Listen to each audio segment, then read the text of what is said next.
"How do you like him?" was Fergus's first question, as they descended the large stone staircase. "A prince to live and die under," was Waverley's enthusiastic answer. "I knew you would think so when you saw him, and I intended you should have met earlier, but was prevented by your sprain. And yet he has his foibles, or rather he has difficult cards to play, and his Irish officers, 30, who are much about him, are but sorry advisers. They cannot discriminate among the numerous pretensions that are set up. Would you think it, I have been obliged for the present to suppress an earl's patent, granted for services rendered 10 years ago, for fear of exciting the jealousy, forsooth, of C&M? But you were very right, Edward, to refuse the situation of a duca. There are 2 vacant, indeed, but Clanronald and Lochiel, and almost all of us, have requested one for young Aberchalader, and the Lowlanders and the Irish party are equally desirous to have the other for the Master of F. Now, if either of these candidates were to be superseded in your favour, you would make enemies. And then I am surprised that the Prince should have offered you a majority, when he knows very well that nothing short of Lieutenant Colonel will satisfy others, who cannot bring 150 men to the field. But patience, cousin, and shuffle the cards. It is all very well for the present, and we must have you properly equipped for the evening in your new costume, for, to say truth, your outward man is scarce fit for a court." "Why," said Waverley, looking at his soiled dress, "my shooting jacket has seen service since we parted, but that probably you, my friend, know as well or better than I." "You do my second sight too much honour," said Fergus. "We were so busy, first with the scheme of giving battle to Cope, and afterwards with our operations in the Lowlands, that I could only give general directions to such of our people as were left in Perthshire to respect and protect you, should you come in their way. But let me hear the full story of your adventures, for they have reached us in a very partial and mutilated manner." Waverley then detailed at length the circumstances with which the reader is already acquainted, to which Fergus listened with great attention. By this time they had reached the door of his quarters, which he had taken up in a small paved court, retiring from the street called the Canongate, at the house of a buxom widow of 40, who seemed to smile very graciously upon the handsome young chief, she being a person with whom good looks and good humour were sure to secure an interest, whatever might be the party's political opinions. Here Callum Beg received them with a smile of recognition. "Callum," said the chief, "call Shemus and Snacked, James of the Needle."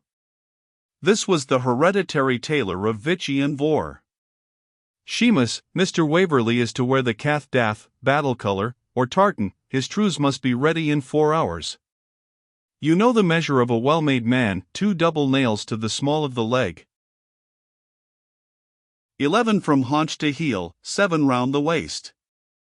I give your honour leave to hang Shemus, if there's a pair of shears in the Highlands that has a balder sneck than hers ein at the Cumin and Truace, shape of the trews.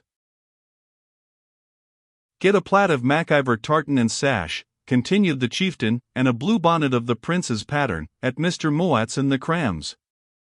My short green coat, with silver lace and silver buttons, will fit him exactly, and I have never worn it. Tell Ensign Maccombich to pick out a handsome target from among mine. The prince has given Mr. Waverley broadsword and pistols. I will furnish him with a dirk and purse, add but a pair of low-heeled shoes, and then, my dear Edward," turning to him, "you will be a complete son of Ivor." These necessary directions given, the chieftain resumed the subject of Waverley's adventures. "It is plain," he said, "that you have been in the custody of Donald Beanleen. You must know that, when I marched away my clan to join the prince, I laid my injunctions on that worthy member of society to perform a certain piece of service, which done, he was to join me with all the force he could muster. But, instead of doing so, the gentleman, finding the coast clear, thought it better to make war on his own account, and has scoured the country, plundering, I believe, both friend and foe, under pretence of levying blackmail, sometimes as if by my authority, and sometimes, and be cursed to his consummate impudence, in his own great name. Upon my honour, if I live to see the cairn of Benmore again, I shall be tempted to hang that fellow. I recognize his hand particularly in the mode of your rescue from that canting rascal Gilfillan, and I have little doubt that Donald himself played the part of the peddler on that occasion, but how he should not have plundered you, or put you to ransom, or availed himself in some way or other of your captivity for his own advantage, passes my judgment. When and how did you hear the intelligence of my confinement? Asked Waverley. The prince himself told me, said Fergus, and inquired very minutely into your history. He then mentioned your being at that moment in the power of one of our northern parties. You know, I could not ask him to explain particulars, and requested my opinion about disposing of you. I recommended that you should be brought here as a prisoner, because I did not wish to prejudice you farther with the English government, in case you pursued your purpose of going southward. I knew nothing, you must recollect, of the charge brought against you of aiding and abetting high treason, which, I presume, had some share in changing your original plan. That sullen, good-for-nothing brute, Balmawhapple, was sent to escort you from Doune, with what he calls his troop of horse. As to his behavior, in addition to his natural antipathy to everything that resembles a gentleman, I presume his adventure with Bradwardine rankles in his recollection, the rather that I dare say his mode of telling that story contributed to the evil reports which reached your quondam regiment. Very likely, said Waverley, but now surely, my dear Fergus, you may find time to tell me something of Flora. Why, replied Fergus, I can only tell you that she is well, and residing for the present with a relation in this city. I thought it better she should come here, as since our success a good many ladies of rank attend our military court, and I assure you that there is a sort of consequence annexed to the near relative of such a person as Flora MacIver, and where there is such a justling of claims and requests, a man must use every fair means to enhance his importance. There was something in this last sentence which grated on Waverley's feelings. He could not bear that Flora should be considered as conducing to her brother's preferment by the admiration which she must unquestionably attract, and although it was in strict correspondence with many points of Fergus's character, it shocked him as selfish, and unworthy of his sister's high mind and his own independent pride. Fergus, to whom such maneuvers were familiar, as to one brought up at the French court, did not observe the unfavorable impression which he had unwarily made upon his friend's mind, and concluded by saying, that they could hardly see Flora before the evening, when she would be at the concert and ball with which the prince's party were to be entertained. She and I had a quarrel about her not appearing to take leave of you. I am unwilling to renew it by soliciting her to receive you this morning, and perhaps my doing so might not only be ineffectual, but prevent your meeting this evening. While thus conversing, Waverley heard in the court, before the windows of the parlour, a well-known voice.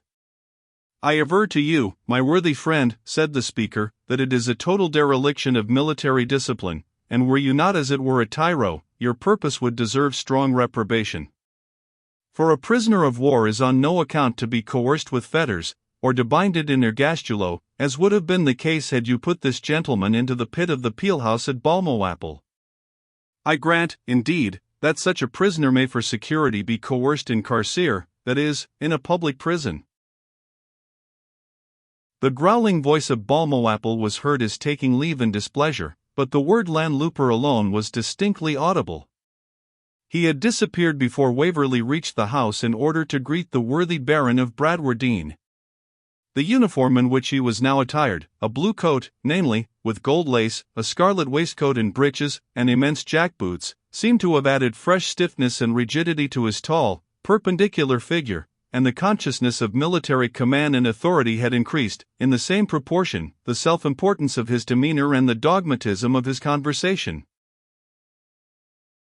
He received Waverley with his usual kindness, and expressed immediate anxiety to hear an explanation of the circumstances attending the loss of his commission in Gardiner's Dragoons. Not, he said, that he had the least apprehension of his young friend having done aught which could merit such ungenerous treatment as he had received from government, but because it was right and seemly that the Baron of Bradwardine should be, in point of trust and in point of power, fully able to refute all calumnies against the heir of Waverley honour, whom he had so much right to regard as his own son.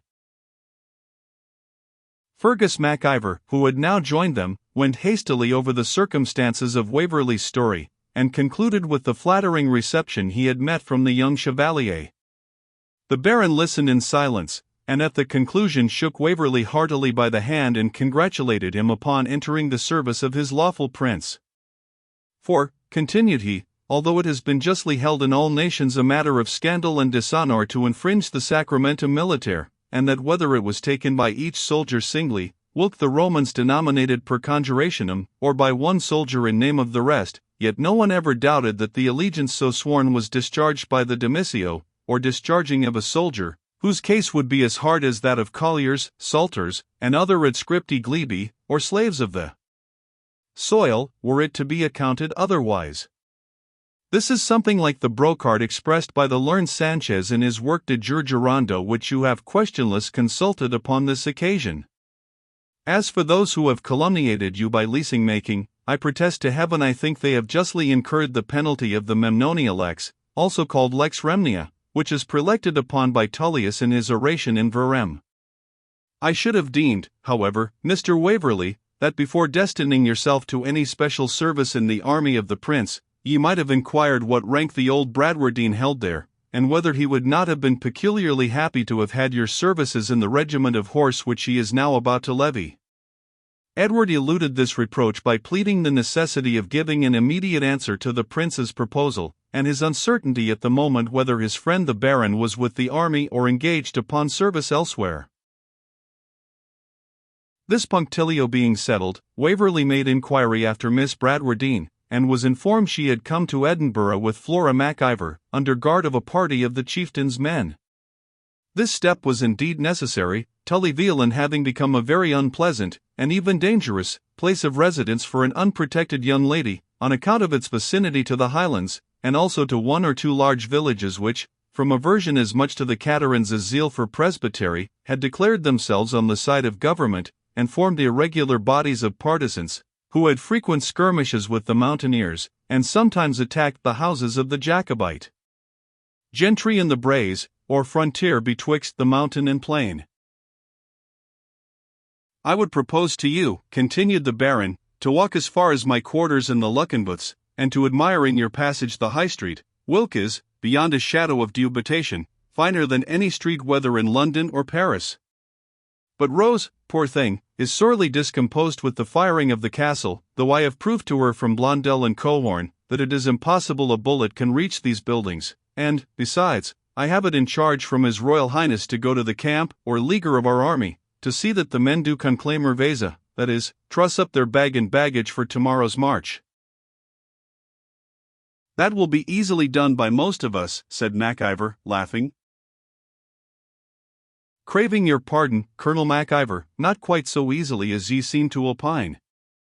I grant most of your folk left the Highlands expedited as it were, and free from the encumbrance of baggage, but it is unspeakable the quantity of useless sprechery which they have collected on their march.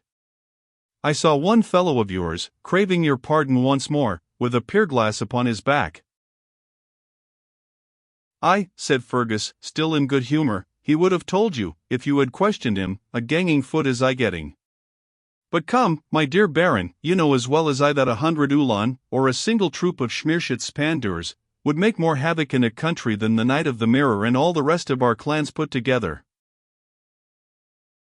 And that is very true likewise, replied the Baron, they are, as the heathen author says, ferociors in aspectu, mischiors in actu, of a horrid and grim visage, but more benign in demeanour than their physiognomy or aspect might infer.